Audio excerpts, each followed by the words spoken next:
Okay, let's talk a little bit about forces and how you draw the free body diagram when you have multiple situations. The lab that we did recently, you had a cart being pulled by a pulley that had a mass hanging over the edge, and the whole thing went this direction with some acceleration.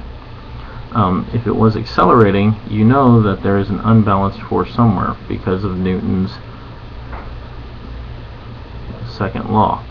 So we know that, let's say it's accelerating downward, we know that that acceleration is caused because of the weight of this mass right here, Fg. We also know that this mass has a downward weight.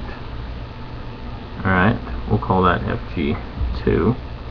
And it also has a force pushing up because the table is pushing up on the box. In this case, that is the normal force acting right here. Now on the cart, there is a force pulling that direction, and then you also have the force of friction. So this would be what the free body diagram would look like for just the cart. Okay.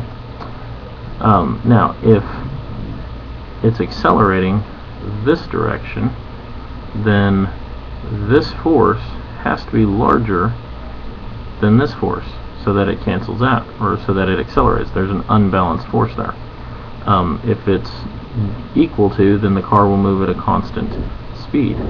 Now this force is connected by a string, so the force pulling here is the same as the force of tension pulling up there. So this force is kind of transmitted through that string. The entire system is linked, so the total net force of the system is equal to the total mass of the system times the acceleration of the system. So when you measure, or if you're told the acceleration, you have to consider the entire mass. But this force right here, the one that's pulling down, is only the force of gravity of this object, Fg1. So you've got the force of gravity pulling down and this force of tension pulling up. That force of tension is pulling both of them. They kind of ignore that, so the overall net force is basically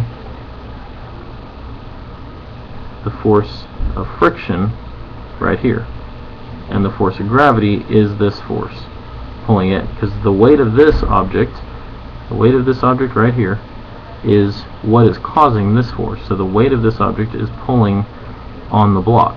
The acceleration of the block has to do with the weight of this object that's pulling it and the force of friction. That's our net force. So our net force is going to be the force of gravity of the first object plus the force of friction acting right here. Now when I say plus, that's taking into account the vector addition, because since this is the force of gravity, it is mass times g, which is negative, so this is negative, and that makes sense because it's down.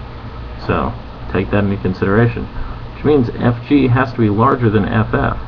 If the weight of this object is the same size as the force of friction, then the object doesn't accelerate, it moves at a constant speed. If the weight of this object is less than the force of friction, then it would move on its own the opposite direction. That's not what happens, so it's not possible for the force of friction to be greater than the weight of this object. Hopefully that clears up a little bit about what you need to do for the lab that we did.